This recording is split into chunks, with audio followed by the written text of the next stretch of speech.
All right, everybody. Well, we're here now. We're going to finish this Jeep ring and pinion, this Dana 30 ring and pinion. So this is the dead pinion gear. So you can see it's ruined, mostly ruined. This is the dead ring gear that is also mostly ruined. So we're going to try and get some of this stuff figured out here. What I discovered.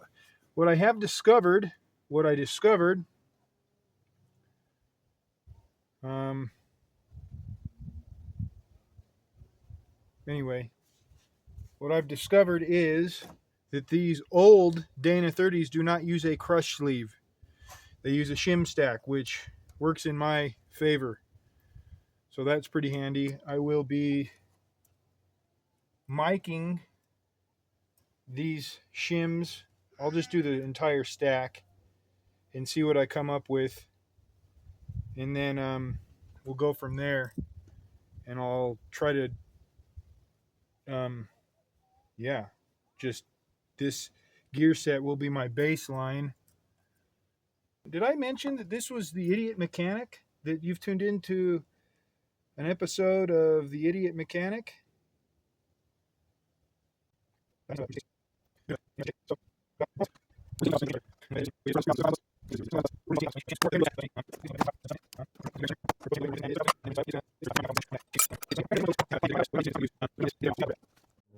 All right, so what I discovered, something interesting, was I went over there to knock the other race out, the outboard race, and I discovered that there were shims behind the pinion race. So that's cool. The pinion depth was shimmed, but in an area where I wasn't aware. As well as this little oil slinger chingus, which I'm assuming goes something like somehow, which is this thing. I thought this went somewhere else, but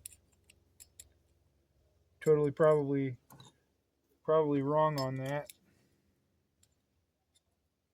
It doesn't appear right. Maybe it goes backwards. I really don't know. Actually, yeah, maybe it goes like this. Maybe that's what I was seeing with this guy. That also, no, it goes like that. That's how it goes. Anyway, this is in there as well. So I'll measure all this stuff up and come up with an idea of what we got, and then hopefully we're good. 52,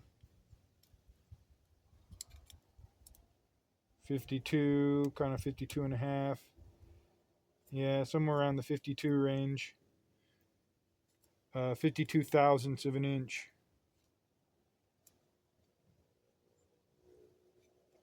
Okay.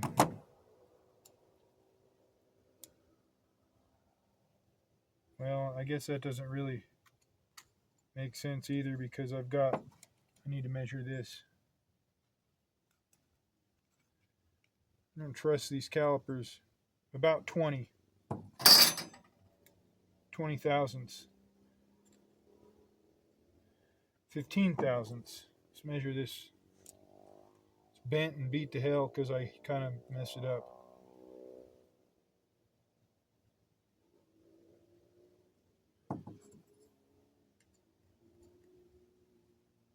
Okay. Interesting.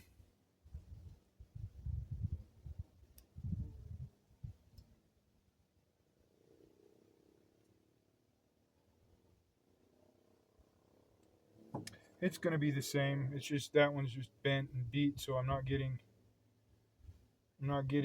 a great reading on it.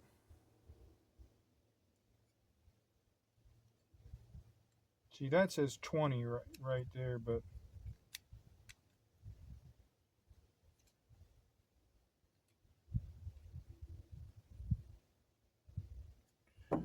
I'll say 15.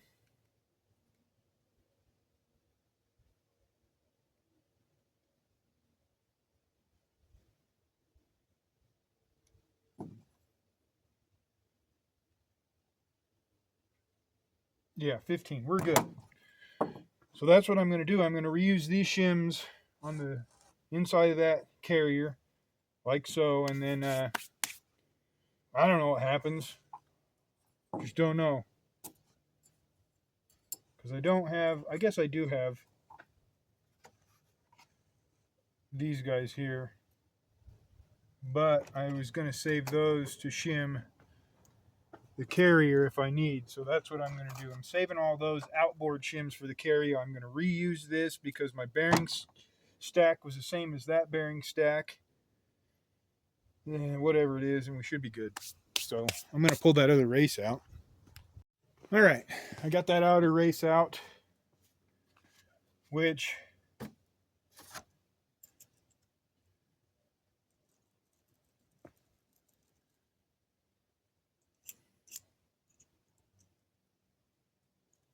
oh yeah, that other bearing's in the oven baking. So these are the carrier bearings. This is the inner race for the whatever. So now I'm going to mic this. This should be the same bearing. This is going to be this is a Koyo, which matches this one in the kit, 02820. So we should be good. Oh, it's, even though it says, what? Okay, I'm an idiot. Always an idiot. So, oh jeez, look out.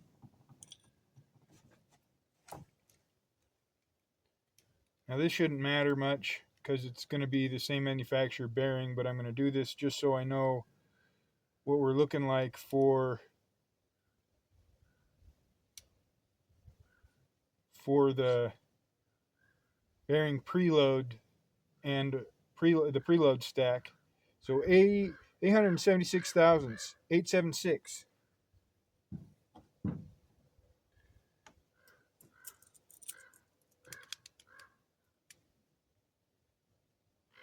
Yes, same. We're good. We're golden. This is going to work. Everything's going to work. So I'll put that back. I am not going to shim any of this. I should just be able to drop my bearing right on. I'll get that stuff done, and then I'll go over and just do a mock-up. I need to pound those races in. Let me do that right now. I'm going to pound this race in. Get my dead blow hammer. Anyway, when I get that stuff done, we'll just set up in another location and film that process. All right. Our bearing's done. We determined we are not putting any shims on the head because the shims are behind the race. So I've baked this bearing and it should just drop on.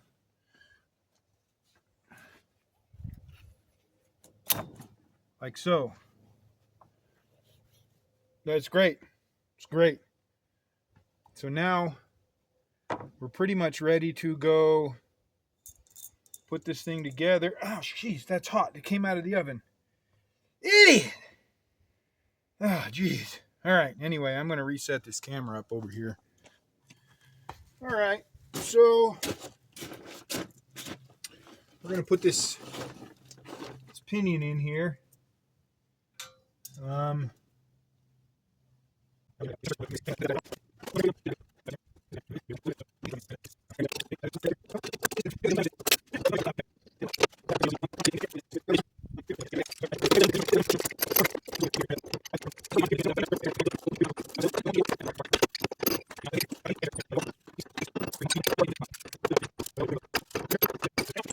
Okay, well,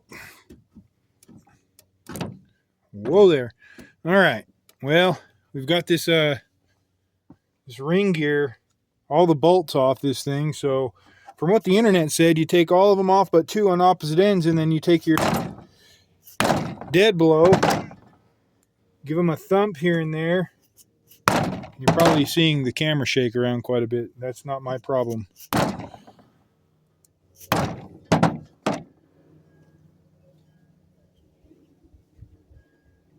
So then what happens if you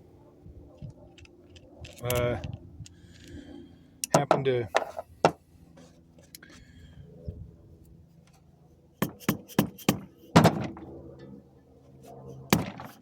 let's get that out. Let me go get my wrench. Jeez. All right.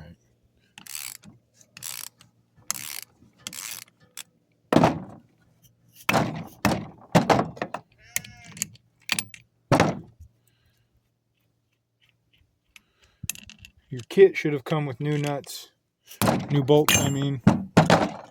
So once you get that done, drop your corny ring gear off. It's going to be kind of a tight fit, so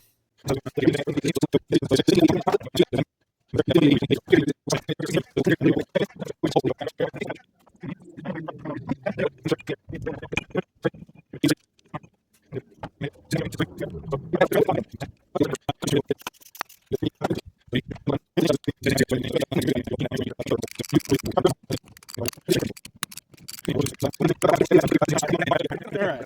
So you just witnessed what essentially would be a fatal error. So I'm gonna try pretty hard. I'll try pretty hard not to do that again. At least that one landed on the frickin' tarp. Okay.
All right, so I'm going to cut in here and do a voiceover. I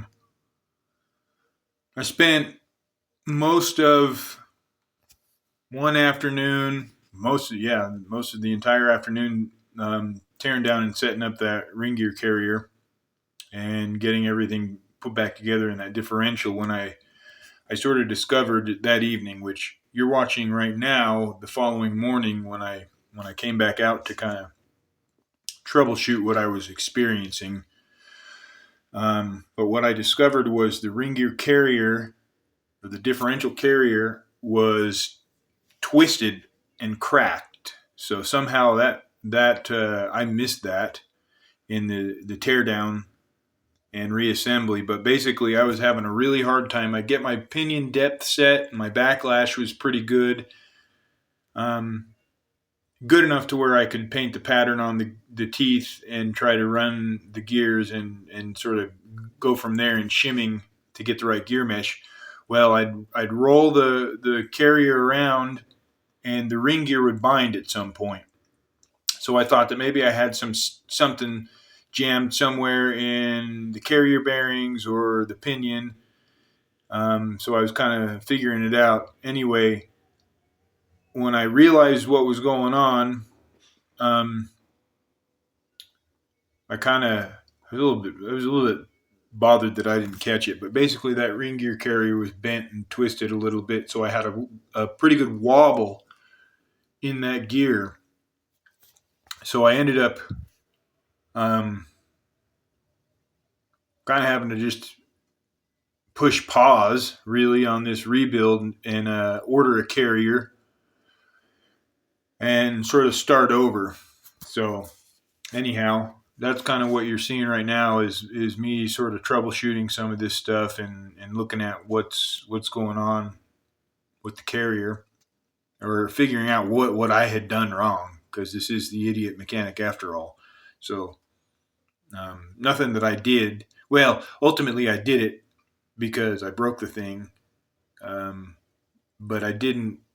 Um, in reassembling and putting everything back together, I didn't make any mistakes that caused that. It was just other than my oversight missing that uh, bent and cracked carrier. So anyhow, and here we are. I think 3 days later, 2 days later, I got my carrier in the mail. It's the one on the left there, the farthest from the camera. Um, I'm just kind of talking about what went on and so on. I'll point out the crack in this carrier here, the old carrier, and kind of, talk about that a bit. I had started putting the Spartan locker into the new carrier and setting that stuff up. So I got half of the locker in the new carrier at that point. Here's the crack.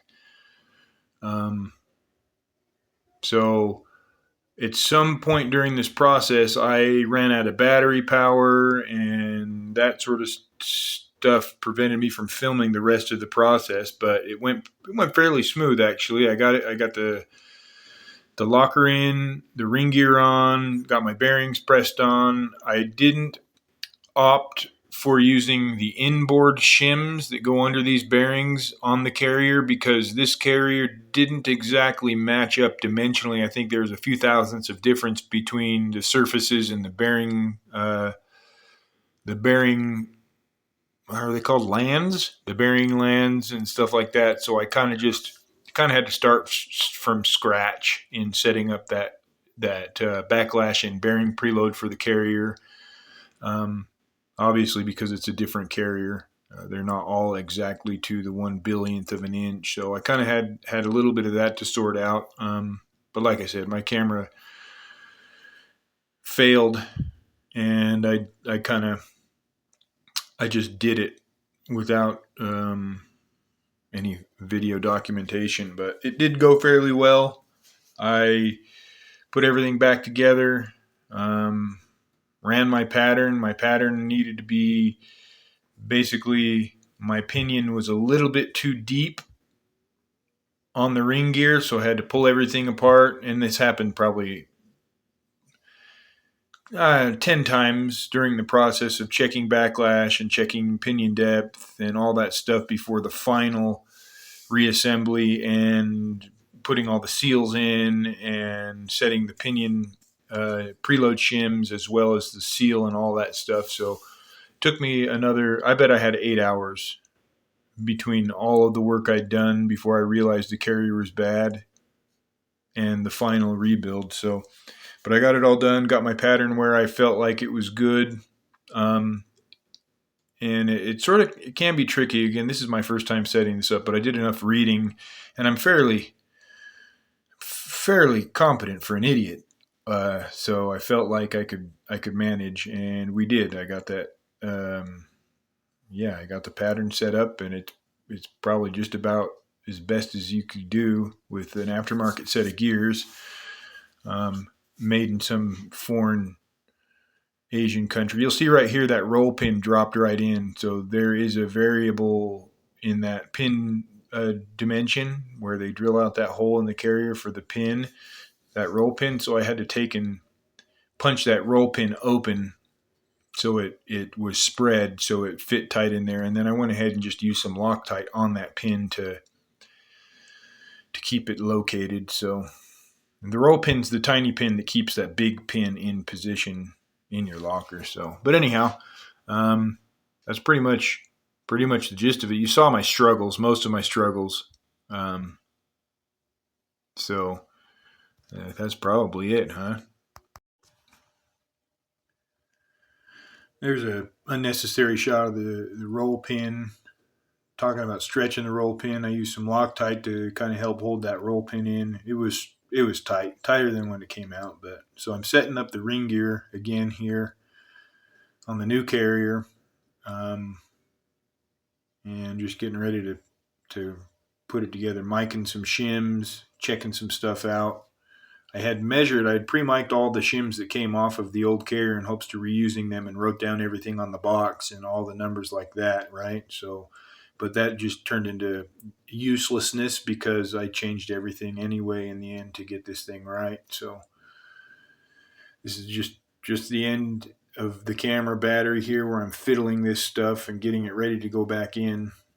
So, but that's basically it. I'm working in the trees. So that's how it went.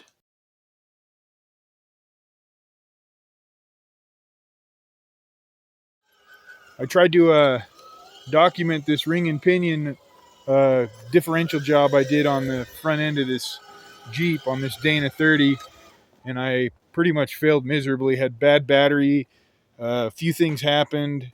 Anyway, it was a failure filming that re-gear, but I got it done. I'm in the break-in right now. I got to do another couple trips so I can heat it and go through the heat cycles and cool and get the gears broke in before I do anything stupid. So anyway, it was a kind of a success.